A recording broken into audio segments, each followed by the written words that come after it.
جی 10th class کیسے ہیں student صاحب؟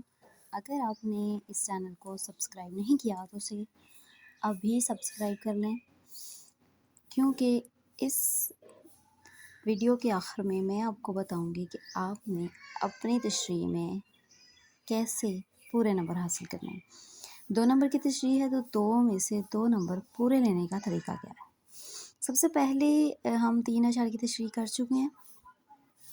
تیسرے، چوتھے، پانچویں اور چھٹے شعر کی تشریح آج ہم اس ویڈیو لیکچر میں سنیں گے۔ میرے سرکار کے نقش قدم شمع ہدایت، یہ وہ منزل ہے جس کو مغفرت کا راستہ کہیے۔ یعنی نبی اکرم صلی اللہ علیہ وآلہ وسلم کو دنیا میں بھیجا گیا، آپ صلی اللہ علیہ وآلہ وسلم کی بات کو حدیث، ان کے کام کو شریعت سنت کا درجہ جو ہے وہ عطا کیا گیا۔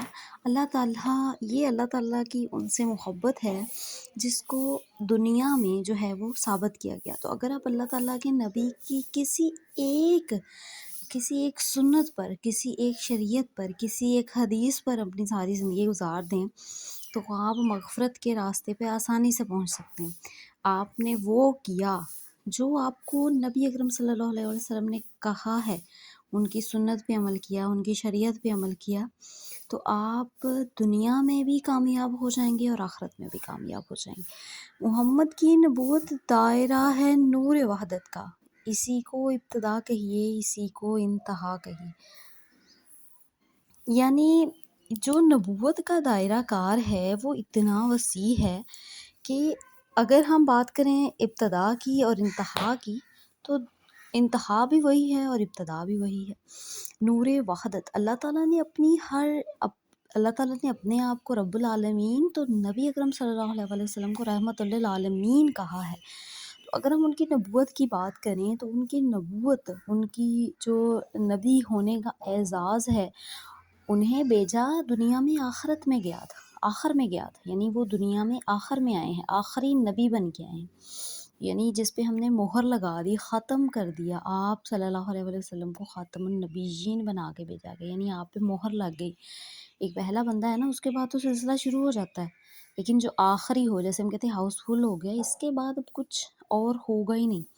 تو نبی اکرم صلی اللہ علیہ وسلم کی انتہا ابتدا ہے۔ دراصل یہ اللہ کی محبت کا اقرار ہے، اللہ تعالیٰ کی محبت کی ایک عظیم نشانی ہے کہ آپ کے بعد کوئی نہیں آئے گا، آپ پہ اینڈ ہے، ختم ہے۔ غبار راہ طیبہ سرما شمع بصارت ہے، یہی وہ خاک ہے جس خاک کو خاک شفا کہیے۔ یعنی جو مدینے کا سفر ہے، اور شعر ہے نا، مدینے کا سفر ہے اور میں نم دیدہ، جبیں افسردہ قدم لرزیدہ۔ یعنی جو نبی کرم صلی اللہ علیہ وآلہ وسلم جس راستے سے چلے تھے، جو مدینے کی گلیاں ہیں، جو مکہ کی گلیاں ہیں، ان کو اپنی آنکھوں سے دیکھنا، اس کی جو گرد ہے ان کو اپنی آنکھوں سے محسوس کرنا، وہ دراصل وہ کہہ رہے ہیں کہ یہ جو خاک ہے جو ہم مدینے کی گلیوں سے بھٹکتے ہوئے حاصل کرتے ہیں، تو وہ خاک ہمارے لیے خاک نہیں ہے، خاک شفا ہے۔ اس خاک میں ہمارے لیے ساری دنیا کی، اس کو دیکھ کے بعد ہماری جو بصیرت ہے نا وہ عام ہو گئی، یعنی ہم نے مدینے کو دیکھا اور ہمیں نظر آنا شروع ہو گیا۔ یہ جو آنکھوں سے دیکھنا ہے، یعنی انسان کے پاس آنکھیں ہیں لیکن وہ اسے دکھتا کچھ نہیں ہے، تو اس چشم بصارت کا کوئی فائدہ نہیں۔ آخری شعر ہے، مدینہ یاد آتا ہے تو پھر آنسو نہیں رکتے میری آنکھوں کو، ماہر چشمہ آب بقا گئی۔